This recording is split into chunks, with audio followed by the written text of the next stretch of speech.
"It looks like charming," he said casually. Fancy, said Belvane. fancy my writing that. I put down just what comes into my head at the time, you know. She made a gesture with her hand indicative of someone who puts down just what comes into her head at the time, and returned to her diary. Remained to tea and was very charming. Mused afterwards on the mutability of life. She looked up at him with wide-open eyes. I often muse when I'm alone. The king still hovered over the diary. "Have you any more entries like that last one? May I look?" Oh, your Majesty, I'm afraid it's quite private. She closed the book quickly. "I just thought I saw some poetry," said the king. Just a little ode to a favourite linnet. It wouldn't interest your Majesty. "I adore poetry," said the king, who had himself written a rhymed couplet which could be said either forwards or backwards, and in the latter position was useful for removing enchantments. According to the eminent historian, Roger Scurvilegs, it had some vogue in Euralia, and went like this: Bol, bol, bil, bol, wol, wol, will, wol. A pleasing idea, temperately expressed. The Countess, of course, was only pretending. Really, she was longing to read it. It's quite a little thing, she said.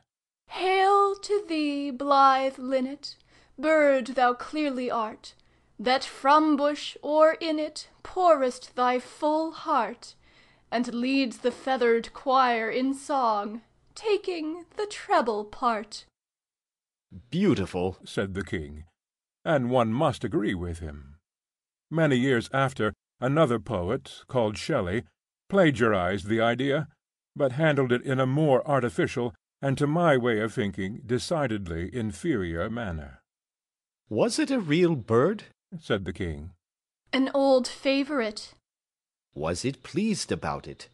Alas, your Majesty, it died without hearing it.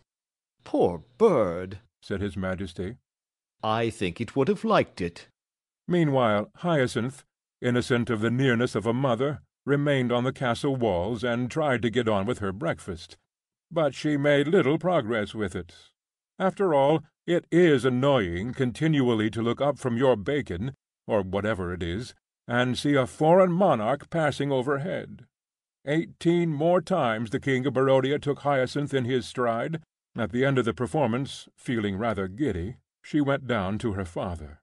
She found him alone in the library, a foolish smile upon his face, but no sign of a letter to Barodia in front of him. "Have you sent the note yet?" she asked. "Note? Note?" he said, bewildered. "What? Oh, you mean the stiff note to the King of Barodia. I'm just planning it, my love.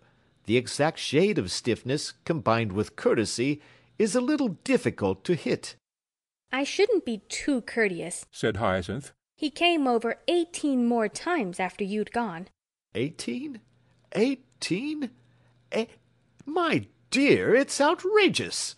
"I've never had such a crowded breakfast before." "It's positively insulting, Hyacinth. This is no occasion for notes. We will talk to him in a language that he will understand." And he went out to speak to the captain of his archers. End of chapter 1.